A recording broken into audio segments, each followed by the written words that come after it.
Hello, folks. I wanted to do a quick practice problem just on stopping potential before you guys get started with the simulation. Just to remind you, I know I spoke about it in one of the videos, but once again, this is a topic that, for some reason, this particular term always confuses students every year, even when we're in school and trying to learn from this manner. I can see where this would be a issue for you guys. It's not a hard term. It's just one of those that gets kind of lost in the shuffle. So stopping potential is defined when we're talking about the photoelectric effect as the electric potential required to stop the most energetic electron. Okay, so based off of your all's limited chemistry knowledge from your 26 years of chemistry at Liberty High School, you guys should understand that some electrons require more energy to remove than others.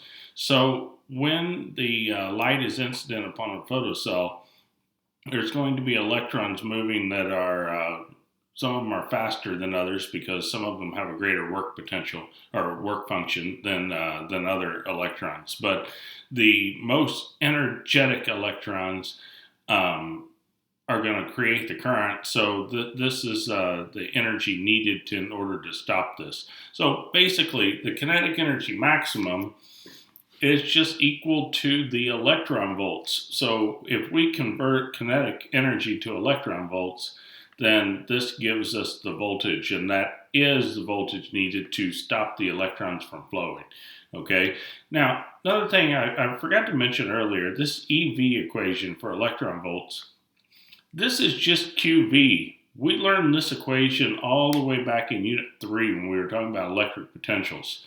Okay, and remember, voltage is potential, and then QV is electric potential energy, and then Q delta V is the work needed to move a charged particle, which we used that equation lots and set that equal to 1/2 mV squared when we were talking about parallel plate capacitors. Okay, all right, let's do a quick practice problem.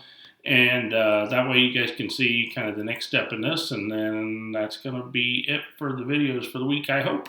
All right, so lithium has a cutoff frequency of 7.00 to the 14th. We are going to shine 300 nanometer ultraviolet light onto the surface of the lithium, and we have a circuit diagram below, and we want to find the ammeter reading. Okay, so we have our lithium photocell.